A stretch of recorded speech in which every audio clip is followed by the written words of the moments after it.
Vamos a buscar en nuestras Biblias, primero a los Tesalonicenses, capítulo 2.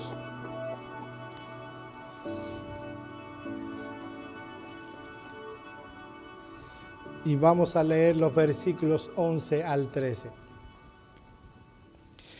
Primero a los Tesalonicenses, capítulo 2, versículos 11 al 13. Dice, vosotros sois testigos y Dios también de cuán santa, justa y irreprensiblemente nos comportamos con vosotros los creyentes. Así como también sabéis, y aquí empieza nuestro texto, de qué modo como el Padre a sus hijos exhortábamos y consolábamos a cada uno de vosotros y os encargábamos que anduvieseis como es digno de Dios, que os llamó a su reino y gloria. Por lo cual también nosotros sin cesar damos gracias a Dios de que cuando recibisteis la palabra de Dios, que oísteis de nosotros, la recibisteis no como palabra de hombres, sino lo que es en verdad la palabra de Dios, la cual actúa poderosamente en los creyentes. Mis amados hermanos, no hay responsabilidad más grande, pero más deleitosa que predicar la palabra de Dios. No es porque estemos hablando de los pastores, para mí particularmente, es la labor más excelsa y elevada que hay en este mundo. La labor de predicar la palabra de Dios. Tú dirás, ¿más que un médico? Bueno, un médico puede curar el cuerpo. Dios puede usar a un ministro del Evangelio a curar el alma.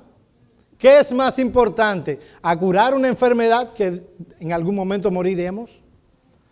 ¿O a curar el alma para que pueda encontrar a su salvación y estar en la eternidad con Dios? Y así podemos hacer con cada una de las labores de este mundo. Si nosotros vamos a Hechos capítulo 20, versículo 28, no lo busquen, allí encontraremos de qué manera Dios ve el ministerio y la iglesia. No hay labor más honrosa ni privilegio mayor que pastorear a la iglesia de Dios. Miren lo que dice este texto. Por tanto, mirad por vosotros y por el rebaño en que el Espíritu Santo os ha puesto por obispos, para apacentar, alimentar a la iglesia del Señor, la cual Él ganó con su propia sangre.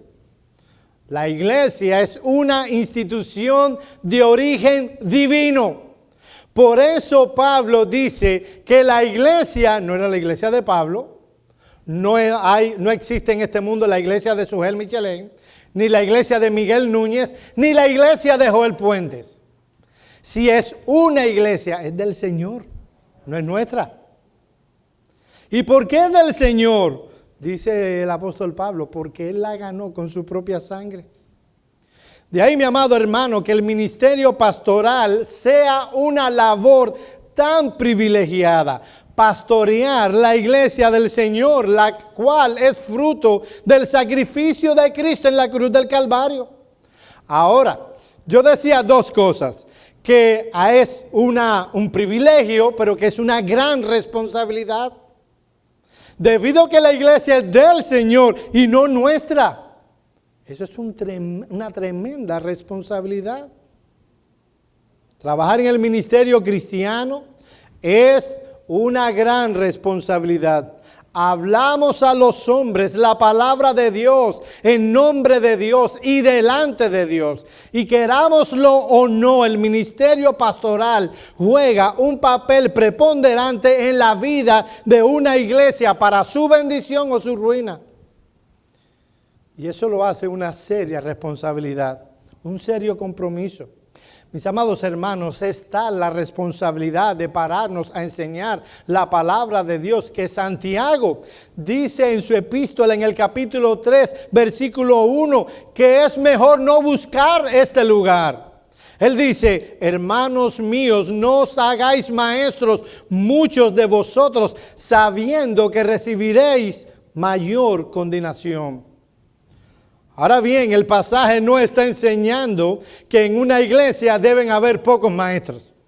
No está limitando el número de los maestros. La enseñanza principal que se encuentra en estas palabras es que todo hombre, cuando piensa que Dios le está llamando a ser maestro en la iglesia, debería considerarlo muy bien. Que no todos los hombres deben desear ser maestros en la iglesia. Es necesario que un hombre piense bien si va a ocupar en la iglesia la posición de maestros, porque dice, inspirado por el Espíritu Santo, recibiremos mayor condenación de parte de Dios que los demás. El escrutinio es lo que está detrás. Por parte de Dios será más severos debido a que enseñan la palabra. Ellos tienen que ser un ejemplo de eso que predican. Decía alguien, haz lo que yo digo, pero no lo que yo hago. Eso no lo puede hacer un ministro del Evangelio. Ellos tienen en sus manos cosas santas. Ellos no están enseñando matemáticas, geografía. Ellos están enseñando la palabra de Dios. Miren lo que dice John MacArthur en su libro sobre predicación, que ha servido para mí siempre un recordatorio de qué responsabilidad, ¿a qué responsabilidad yo me metí? Miren lo que dice John MacArthur. Estoy constantemente abrumado por la responsabilidad y la obligación que posee el predicador de la palabra de Dios. Todos miramos con indignación al abogado o al juez que a raíz de la búsqueda de riquezas particulares distorsionan la verdad al atacar la reputación y las posesiones personales de la gente a medida que las reduce a la pobreza. Cuando vemos a un abogado manipulando el sistema o a un juez manipulando el sistema, nos indignamos. Respondemos con una indignación parecida ante el médico farsante que por incompetencia pone en peligro la salud y la vida de alguien en busca de ganancias financieras. Esas personas, tanto los abogados, jueces y médicos que hacen mal su trabajo, esas personas merecen ser consideradas como criminales. El dolor y la pérdida de sus vidas, de sus víctimas, justamente debe atribuírseles a ellos. Las asociaciones médicas y legales han establecido medidas para intentar prevenir tal negligencia. Pero, ¿y qué de mí como suministrador de la verdad de Dios, el médico del alma? ¿Acaso no soy responsable ante Dios por cualquier perversión de la verdad, independientemente de cuán tonta sea, y también por mi negligencia e incapacidad? ¿Qué asociación terrenal me regula? ¿Acaso no es cierto que yo, que predico la palabra de Dios, confronto una corte mayor que el foro legal y cualquier tribunal médico? ¿Saben cuál es el tribunal que nos juzga a nosotros? El tribunal de Cristo.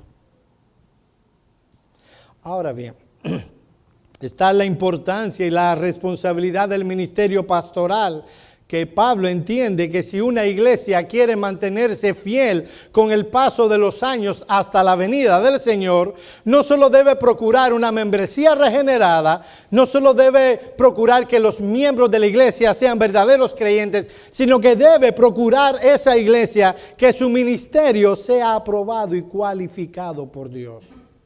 Ya vimos la relación del ministro con su mensaje. También consideramos la relación que debe tener el ministro con su gente. Consideramos el carácter del ministro. En la mañana de hoy vamos a considerar cómo debe realizar el trabajo el ministro en el contexto de una iglesia. ¿Qué cosas debe hacer? ¿Qué cosas la iglesia puede exigir de su pastor?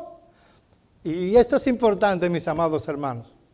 Dios en su gracia permitió estos textos porque muchas veces iglesias bien intencionadas ponen sobre sus pastores cargas que no deben llevar.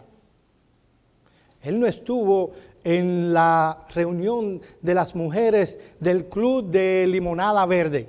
No es verde, es rosada, ¿no? Bueno, A lo mejor algún día estará en el club. No, para las visitas no hay club de aquí de mujeres de limonada rosada. Fue uno de mis chistes. El punto es que a veces se pone carga sobre los pastores que no deben llevar. Mis amados hermanos, ¿de qué manera Pablo ministró en la iglesia en Tesalónica? ¿Cuál es el tipo de pastoreo que tú debes esperar de mí? En primer lugar, tú debes esperar un pastoreo cercano. Pablo fue un pastor cercano. ¿Cómo lo vemos? Miren el versículo 11 y 12. Así como también sabéis de qué modo como el Padre a sus hijos exhortábamos y consolábamos a cada uno de vosotros y os encargábamos que anduvieseis como es digno de Dios que os llamó por su reino y gloria. Mis amados hermanos, el pastoreo que presenta las Escrituras es el de un pastor que está cercano a sus ovejas. No me aira. Hay cosas que me gustan más. Me entristece cuando sé de pastores que su gente no se pueden acercar a ellos, que los guardaespaldas impiden que la gente toque porque él es un hombre santo. ¿Cómo? Miren la figura que utiliza el apóstol Pablo para referirse a él como pastor. La figura de un padre con sus hijos, como padre a sus hijos. Esta es la figura o una figura que con bastante frecuencia el apóstol Pablo utiliza para referirse a él como pastor. Por ejemplo, en Primera de Pedro, capítulo 4, versículos 14 y 15, el apóstol Pablo dice lo siguiente: no os escribo para avergonzaros, sino para amonestaros como a hijos míos amados, porque aunque tengáis 10,000 años en Cristo, no tendréis muchos padres, pues en Cristo Jesús yo os engendré por medio del Evangelio. Cuando Pablo se refería a él como un padre, se estaba refiriendo a que él tenía para con su gente un corazón afectuoso, cariñoso, masculino pero firme. No era blandenguería temerosa, era un corazón amoroso y paternal. Alguien que vive y actúa por motivaciones correctas. La expresión indica, por un lado, que Pablo estaba afectivamente preocupado por el alma y el bienestar de esos hermanos en Tesalónica. Pero por el otro lado, hablaba de cercanía y de intimidad. Pablo no se veía a sí mismo como un mero predicador o conferencista que trae sus enseñanzas y mensajes a la iglesia, pero que no hay involucración personal con aquellos que le rodean. Al igual que un padre con sus hijos, el pastor debe alimentar y debe cuidar a cada miembro en particular. Mira el texto una vez más, 2:10. Dios 11. En esto saben que fuimos a cada uno como un padre para con sus hijos. No era un asunto general, como asociación, era algo particular con cada miembro de la iglesia. En el versículo se aprecia la atención personalizada con cada uno de los tesalonicenses. El trato era ejemplar, como corresponde a un padre que es ejemplo de vida para aquellos a quienes está educando y cuyas acciones tienen como objetivo principal la edificación y el crecimiento de quienes está bajo su cuidado. Miren lo que dice un comentarista.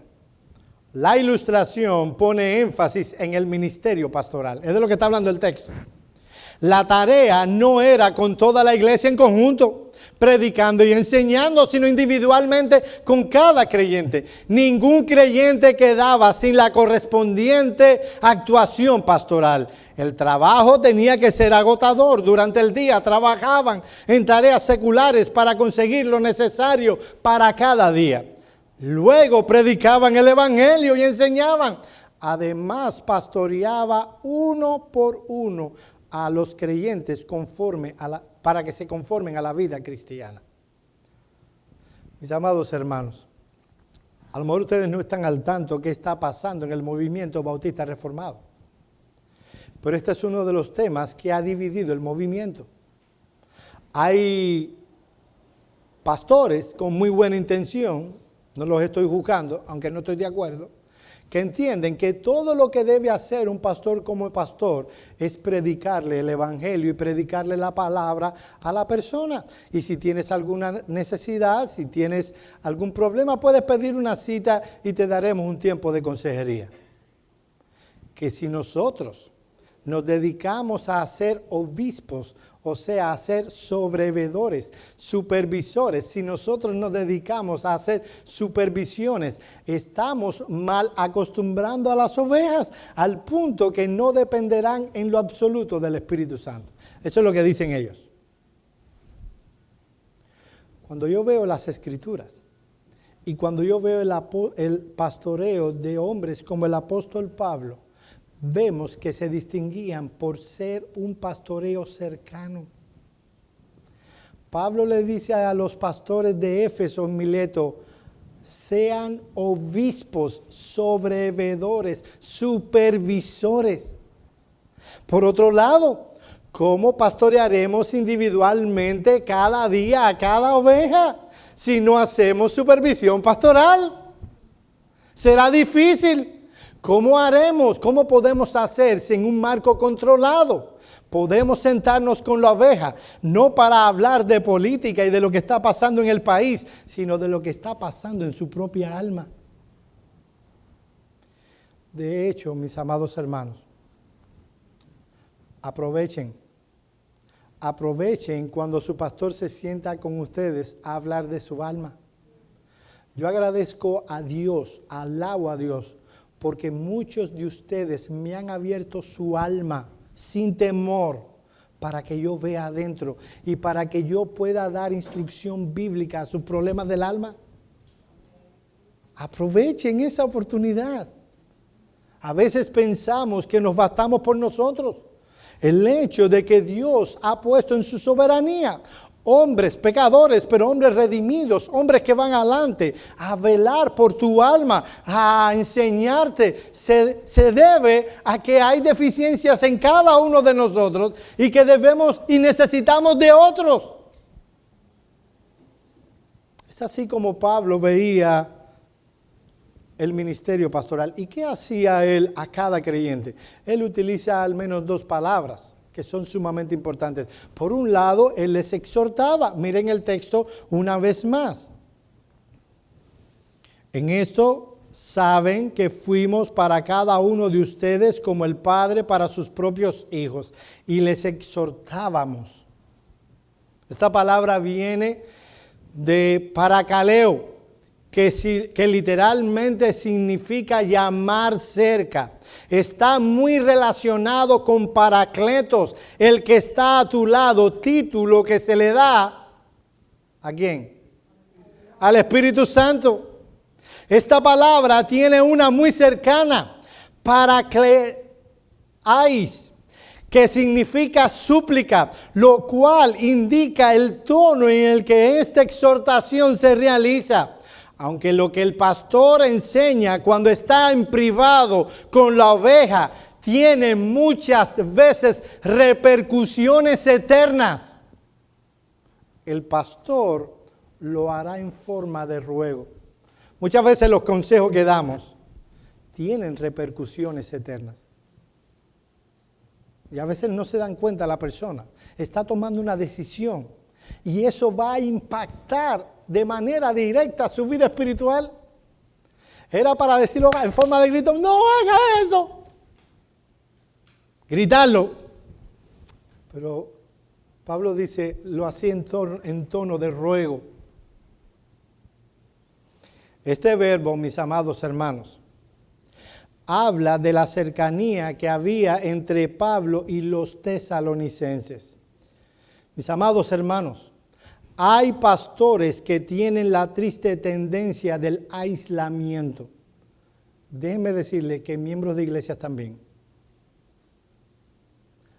se sienten cómodos estando aislados. Que nadie me diga, que nadie me toque, que nadie se meta en mi vida.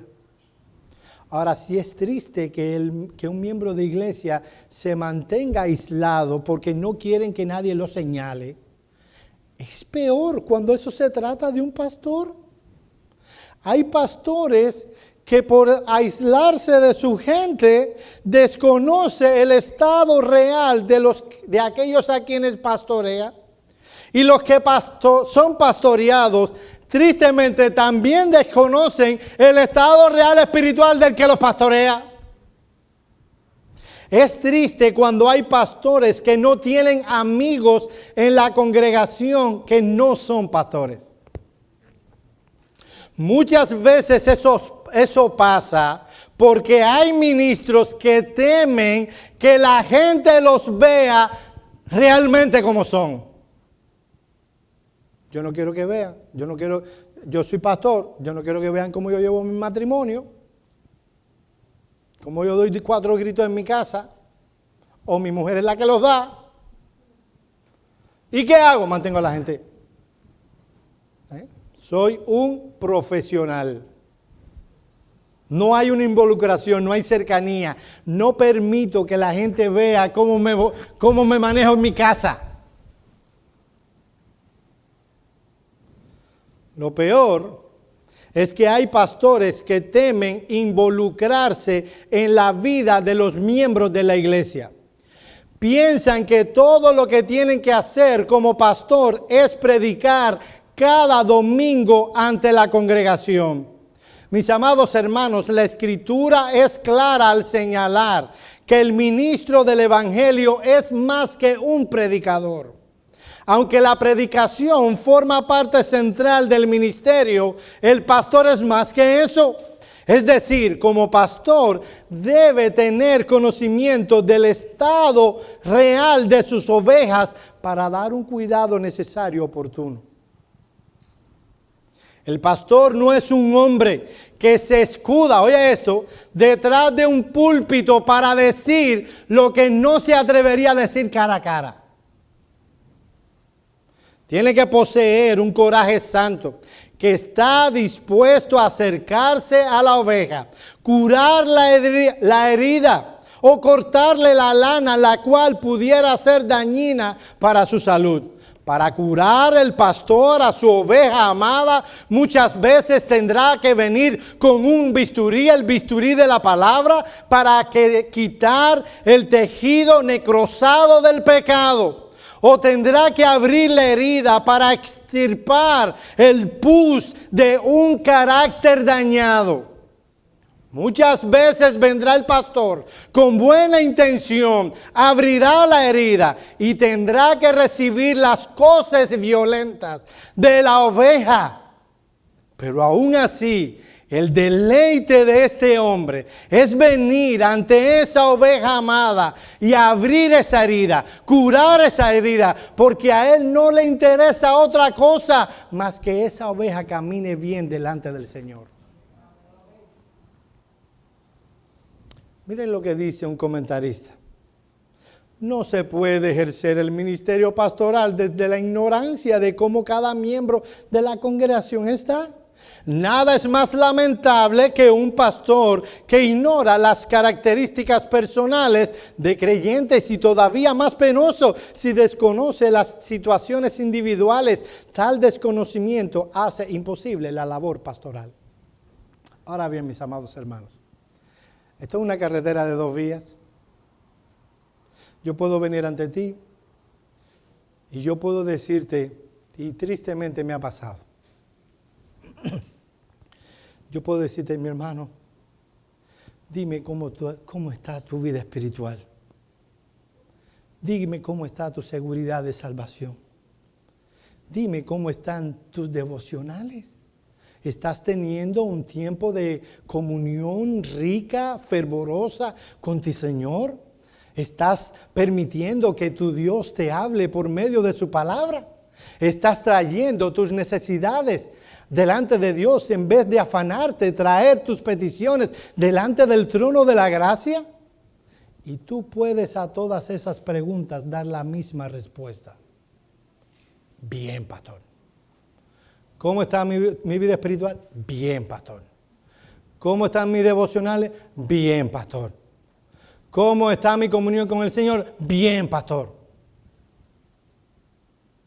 Se requiere no solo que yo me acerque y que yo venga y palpee el estado de la oveja. La oveja tiene que abrir su corazón y decir, oh Señor, utiliza a este pobre pecador y haz bien a mi alma. Ahora, Él no solo les exhortaba, Él consolaba a cada uno. La palabra significa en griego literalmente alentar en el sentido de consolación. Y es clave para ayudar en el crecimiento espiritual a causa de la abundancia de obstáculos que tenemos en la vida. Necesitamos ánimo, que nos consuelen. Esta es la palabra que utiliza Juan en su Evangelio, en el capítulo 11, versículos 19 y 31, para hablar de la consolación que trajo Cristo a la familia de Lázaro. Esta palabra se reservaba para levantar y restaurar el ánimo de forma cariñosa y compasiva, tan necesario para el hijo en problemas o aquel que tiene un corazón roto. Esta palabra habla de que nuestra gente va a sufrir problemas, van a tener dificultades, tendrán un corazón roto. Y como pastor debemos animarle. A lo largo de la Escritura aparecen continuos ejemplos de palabras de aliento que motivaron a creyentes y revertieron situaciones de desánimo.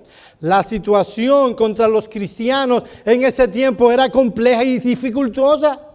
La persecución contra la iglesia era algo común. Los creyentes pasaban por situaciones desalentadoras. Por tanto, la labor pastoral consistía muchas veces en llevarle una palabra de aliento que sin duda necesitaban. Déjame darte un consejo. Todos nosotros, y si tú vienes a formar parte de Iglesia Bautista Reformada de Miami, yo te tengo una noticia. En el punto en el que te añadas a esta iglesia, van a empezar cosas en tu vida. Y no es prosperidad y salud. Son problemas y dificultades. Y mi amado hermano, cuando tú te sientas desanimado, lo voy a decir un momentico más adelante, pero creo que es bueno decirlo ahora. Tú te vas a sentir desanimado por alguna situación. ¿Sabes lo que traerá Satanás a tu corazón? La peregrina idea de mejor no vayas a la iglesia hoy. Hoy tú no estás en la mejor disposición. Hoy tú serías un hipócrita si tú cantas. A lo mejor hasta levantarías el nombre de Dios en vano. Mejor quédate descansando hoy. Déjame decirte una cosa. El día que tú te sientas que no debes venir a la iglesia por tu estado espiritual, lo mejor que puedes hacer por tu propia alma es bañarte, date un baño, es vestirte y es venir a la iglesia. Precisamente lo que quiere Satanás es apartarte del lugar que a lo mejor tú recibirás ánimo. Donde alguien puede, no tiene que ser el pastor, puede ser algún hermano. Te puede dar ánimo y fuerza para seguir corriendo la vida cristiana. Como Satanás sabe eso, él te dice, usa tu propio desánimo para decirte, quédate en casa. Y eso es lo peor que puedes hacer. Ahora, no solo vemos en el texto un pastoreo cercano, también vemos en el texto un pastoreo con propósito. Y este punto no lo saqué de Rick Warren. Bueno, yo pensaba que se iba a reír más. Nada más que los que han visto los libros de Rick Warren pueden entender el chiste. Él escribió Una vida con propósito, Una iglesia con propósito y no sé cuántas cosas con propósito. Si me dieran, los editores me hubieran preguntado a mí, yo le hubiera puesto al libro Una vida con despropósito.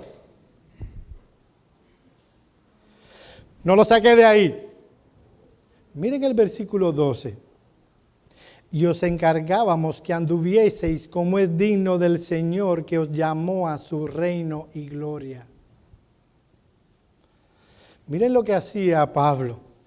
Él tenía en mente darle a la iglesia un encargo.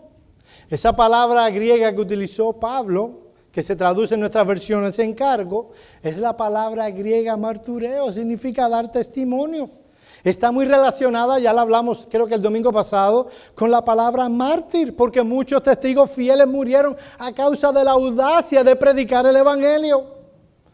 El término utilizado por Pablo es mucho más fuerte que los anteriores. Exhortábamos y consolábamos. Indica, oye esto mi amado hermano, que los misioneros hablaban con la autoridad que Dios les había delegado. Ellos insistieron que los creyentes de Tesalónica debían adoptar un determinado patrón de conducta. Y no lo hicieron pidiendo perdones. Lo hicieron con autoridad. Lo hicieron porque era la voluntad de Dios que esos creyentes hicieran tal cosa. Pablo advirtió que cualquier desviación, oye esto, cualquier desviación en la conducta prescrita divinamente tenía consecuencias serias para la vida, para el testimonio de la iglesia y para el mensaje que la iglesia debía exponer. Mis amados hermanos, ¿cómo llega a un creyente la decadencia espiritual? No viene instantánea, no es algo que viene de pronto, es algo paulatino, callado, estoy buscando otra palabra, solapado, a otra que se parece a esa, sutil, gracias, viene sutil, no es algo que se anuncia, ¡ey! Como FedEx o Amazon cuando terminan de traer, no viene así. Viene solapado. Viene por pequeñas cositas. Y Pablo les advirtió con autoridad, eso es lo que está detrás de la palabra encargar, que una desviación ligera de aquellas cosas que Dios había determinado o había puesto en su palabra iba a tener un impacto en la vida del creyente, en la vida de la iglesia y del mensaje que se predicaba. La advertencia que le dio Pablo era una amonestación según la cual si no se seguía el curso que Dios había trazado para ellos, podían esperar recibir disciplina espiritual de parte del apóstol, como los hijos desobedientes recibirían disciplina de parte de su padre. ¿Cuál es el propósito de lo que encargaba? ¿O qué es lo que Pablo les encargaba a ellos? Perdón. Dice el texto, que anduvieseis como es digno del Señor.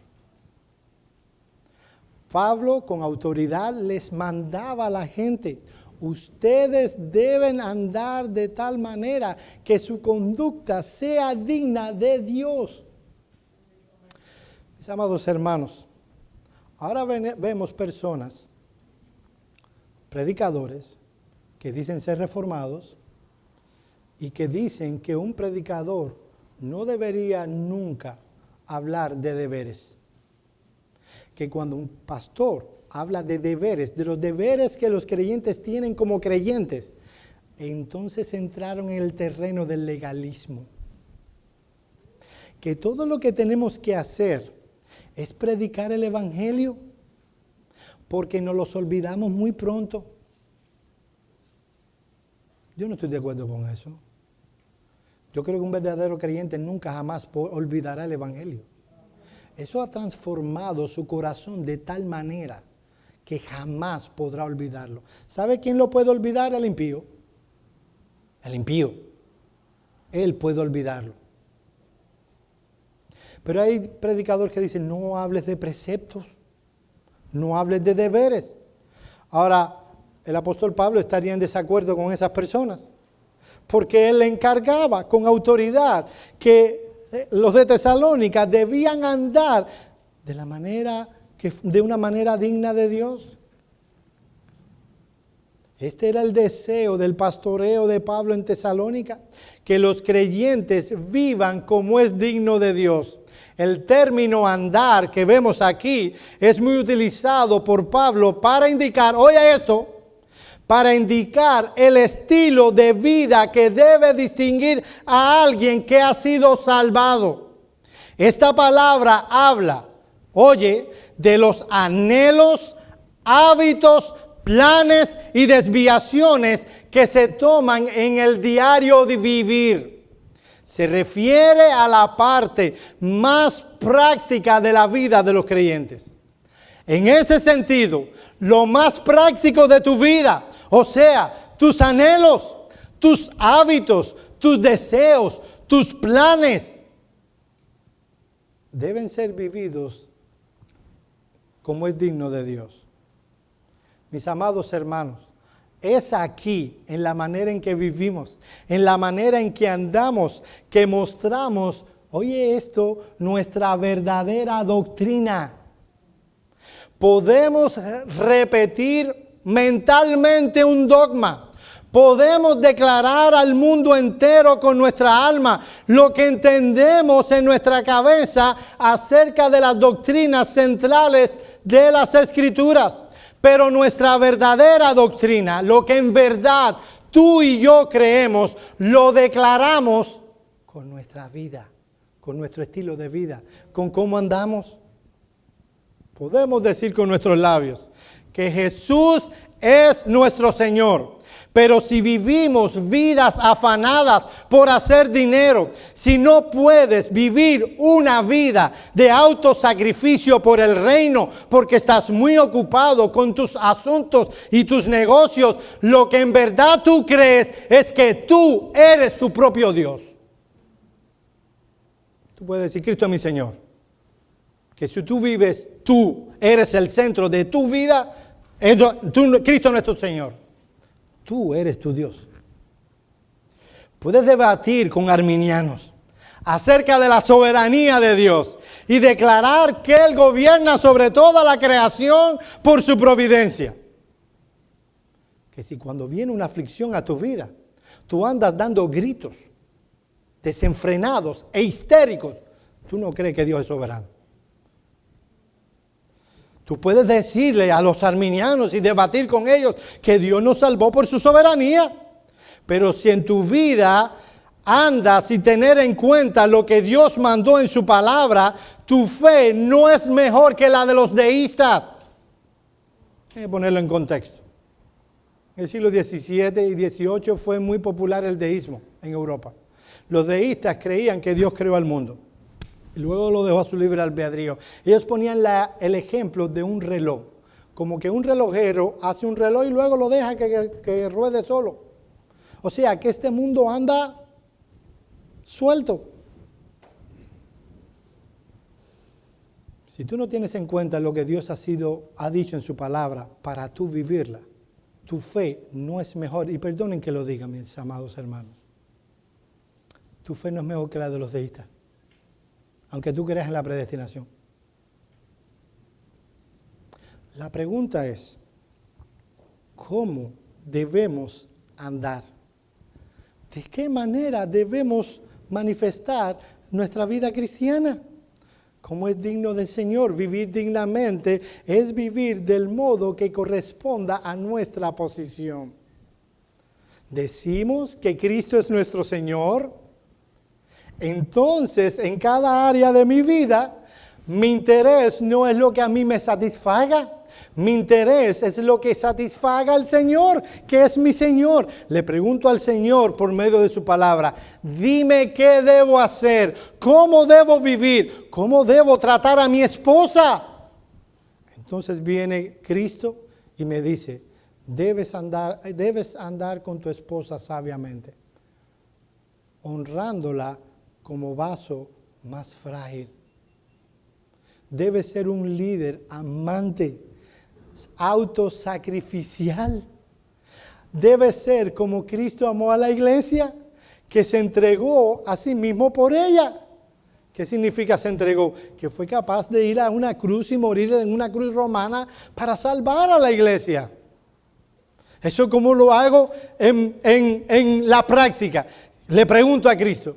Eso significa, dice el Señor por su palabra, que tu familia es primero. Que tú no eres un reyecito en tu casa, dando órdenes a diestra y a siniestra. Y tú, mi hermana, ¿qué significa que Cristo es Señor? Que cuando yo le pregunto a Cristo, Señor, enséñame por tu palabra cómo es una mujer. ¿Cómo yo puedo de manera práctica manifestar que tú eres mi Señor? Y Él dirá, obedece a tu esposo en todo. Tan fácil, así Jesús te lo va a responder así de fácil. Mis amados hermanos, vivir como es digno de Dios significa que las cosas que yo creo deben ser evidentes en la vida que vivo. Eso dará gloria a Dios, eso dará honra a Dios. No vas a recibir más aplausos, pero Dios será glorificado con eso. Hay una cosa más. Mi amado hermano, ¿por qué? ¿Por qué nosotros debemos andar de esa manera? Miren cómo termina el versículo 12. Y les insistíamos en que anduvieran como es digno de Dios, que los llamó a su propio reino y gloria. ¿Saben por qué, mi amado hermano? Tú y yo tenemos que vivir como es digno de Dios. Porque nosotros no estamos en nuestro reino, no estamos en nuestro imperio, no es de nosotros de quienes se está hablando, se está hablando del reino de Cristo. Él nos tomó y nos trasladó del reino de las tinieblas al reino de su amado Hijo. ¿Saben cuál es la dificultad de esto? No solo que somos pecadores, y cumplir esto será una lucha constante en dependencia del Espíritu, sino que como estamos hablando de nosotros delante de Dios, no podemos escondernos. Ustedes pueden venir aquí y ustedes pueden cantar y ustedes pueden elevar esos cantos tan hermosos como cantan y leer la Biblia y decir amén y yo irme satisfecho a mi casa. Decir, ¿qué iglesia más madura yo tengo? Vamos a decirlo bien. ¿Qué iglesia más madura yo estoy pastoreando? Wow, Señor, yo debo estar haciendo las cosas muy bien.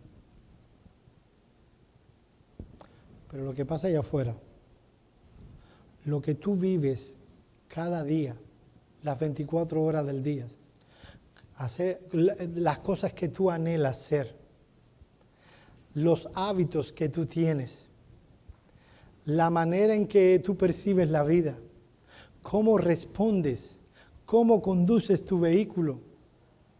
Eso yo no lo puedo ver. Dios sí lo ve. Y es ahí delante de Él. El texto nos dice, mira, anden como es digno de Dios delante de los hermanos. Delante de la iglesia. El problema es que andamos como es digno de Dios delante de Dios. Estamos en el reino de Dios. Él nos ha llamado a su reino y a estar en la gloria.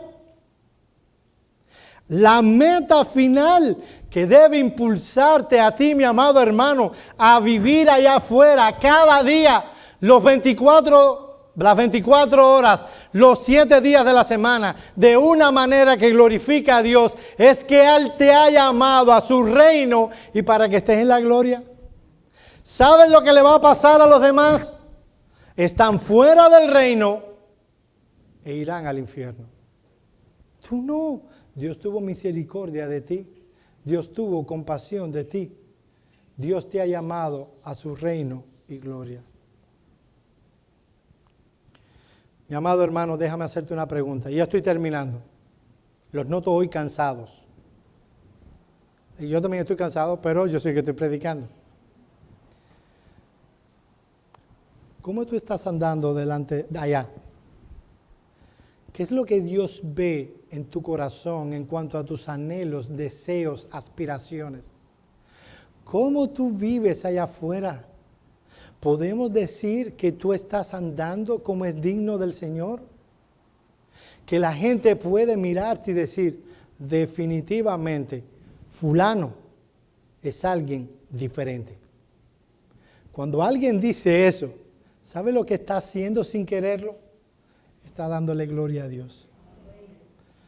No te está dando gloria a ti, Él está dando gloria a Dios. ¿Sabes por qué? Porque esa diferencia que otro puede notar, no la puedes producir tú. Es algo que produce los demás. Cuando estás en tu escuela, joven, y hacen un chiste indecente, los demás pueden ver tu cara de serio. ¿Eso te da gracia a ti? ¿O te ven ellos riéndote de esos cuentos? Cuando tú ves a tus amigas hablando mal de sus esposos y te meten en la conversación, ¿qué tú haces? ¿Aprovechas la oportunidad para dar todas las quejas allí de tu esposo? Y le dices, sí, es mío. Eso quiere decir una pila de cosas. Eso que hice yo quiere decir mucho. No lo voy a decir. O tú cubres los defectos de tu esposo con un manto de amor. ¿Qué dice la Escritura? Que el amor cubrirá multitud de pecados. Y en Proverbios dice algo peor, mejor. Dice, el amor cubrirá todos los pecados. Wow, todos. Cuando están las amigas ahí en el trabajo y ellas están hablando cosas indecentes, ¿qué tú haces? En una ocasión se cuenta que un general muy famoso, el general Lee, fue presidente de los Estados Unidos, el general Graham, que fue presidente de los Estados Unidos. Luego de la guerra de secesión, un día lo invitaron a cenar en casa con unos amigos. Y él fue con su esposa. Él no era un dechado de virtudes, pero en esta historia le doy 100. Y estaban ahí comiendo, cenando. Luego que terminaron de cenar para hacer sobremesas, las damas se fueron a otra habitación y los caballeros se quedaron allí en la mesa conversando. Y dice uno de los que estaban ahí, bueno, dado que se fueron las mujeres, ahora voy a hacer una historia de doble sentido. ¿Entiende la expresión?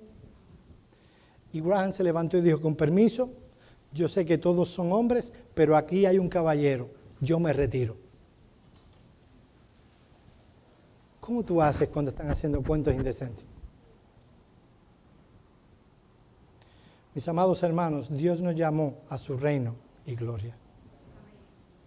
Y debemos andar como es digno. El pastoreo del apóstol Pablo tenía un propósito, que ellos anduvieran delante de Dios de una manera que le glorificara. Déjenme traer 2 palabras de aplicación y yo termino. La primera palabra de aplicación es para los miembros de esta iglesia, que disfrutan para bien o para mal el tener un pastor. Mis amados hermanos, aprovechen que tienen un pastor. ¿Sabes lo que en una ocasión Dios dijo por medio de sus profetas? En una ocasión dice, hablando de los pastores, este fue Ezequiel, ay de los pastores de Israel, no los envié y ningún beneficio hicieron a mi pueblo. Ellos tenían pastores, pero no habían sido enviados por Dios. Mi hermano amado, miembro de Iglesia Bautista Reformada de Miami, ¿tú tienes la convicción de que el pastor de ustedes ha sido enviado por Dios? ¡Wow! qué pobre. Espérense. Yo lo voy a repetir.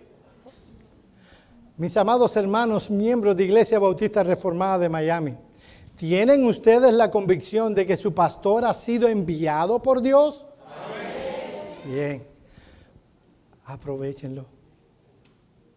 Cuando yo me siente con ustedes, abran su corazón. Yo sé que este es un país difícil.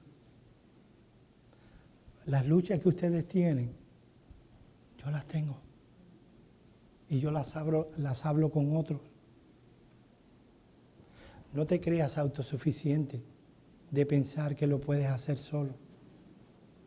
No, que yo dependo del Espíritu. Fue el Espíritu precisamente el que mandó que hubiera pastores en la iglesia. Cuando te sientes allí, habla. Y si a mí no se me ocurre una pregunta, y es el dolor de tu corazón, yo siempre pregunto, ¿hay algo que tú quieras decirme? Y si hay algo, puede que no haya, y tú me dices, no, pastor, no hay nada, perdiste una buena oportunidad. Yo no me la sé toda, ustedes lo saben. Hay gente que le preguntamos, que saben más que yo. No pierdas esa oportunidad.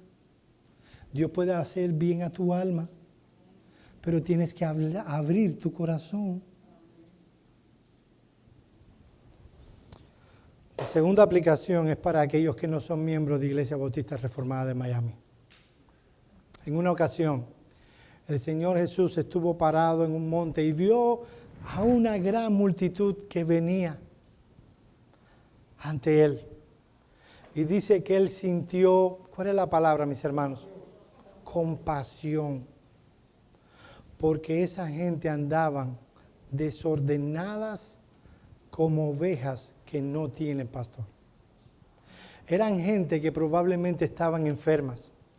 Eran gente que estaban con dificultades, pobres que probablemente no tenían para llevarse un pan de comida a la boca. Y lo que llevó a Cristo a sentir compasión de ellos no fue que estaban enfermos, no fue que no tenían comida. Lo que hizo que sintiera compasión es que estaban como ovejas que no tenían pastor. Es así como tú estás ahora probablemente. Tú estás... no sé si entenderán esa palabra. A la Bartola dice.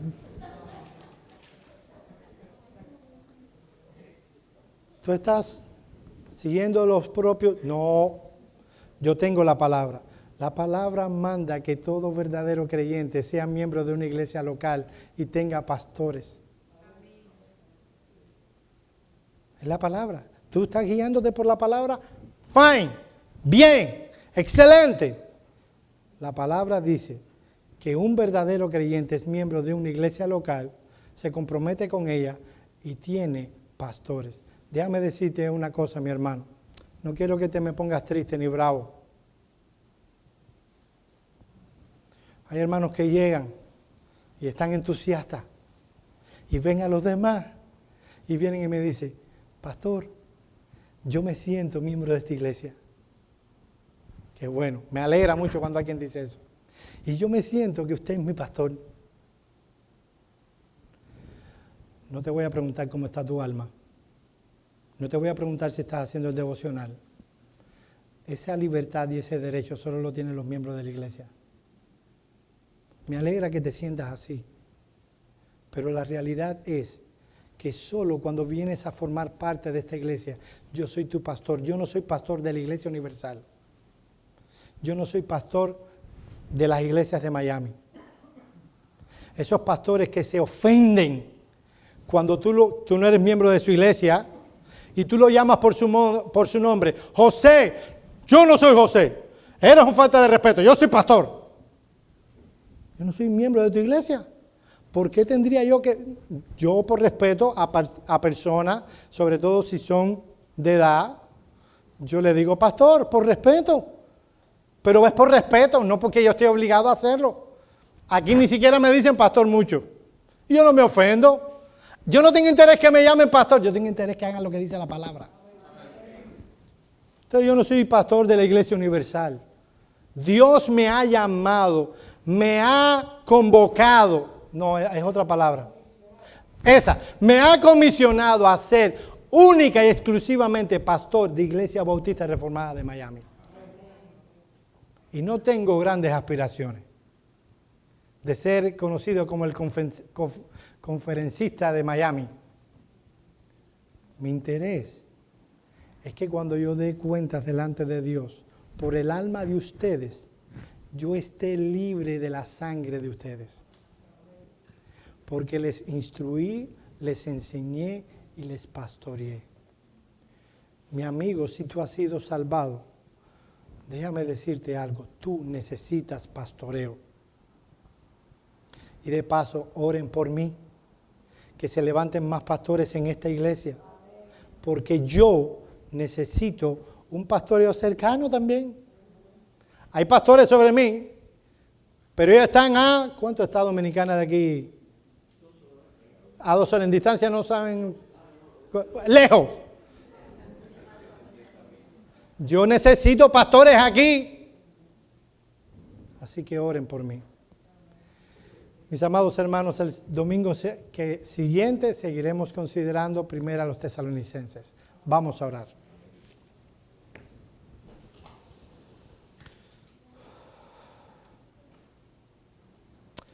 Oh Padre, Señor, tú eres el Dios de Abraham, el Dios de Isaac y el Dios de Jacob. Tú eres nuestro Dios. Y a ti te alabamos y te exaltamos por tu gracia, por tu bendición, por la salvación que has provisto para nosotros en Cristo Jesús. Por la iglesia, lugar de refugio, de consuelo, de aliento, de amonestación, donde encontramos la fraternidad, la comunión y la enseñanza de la palabra. Señor, permítenos en tu gracia seguir disfrutando del pastoreo. Señor, ten misericordia de mí. Señor, ¿quién soy yo?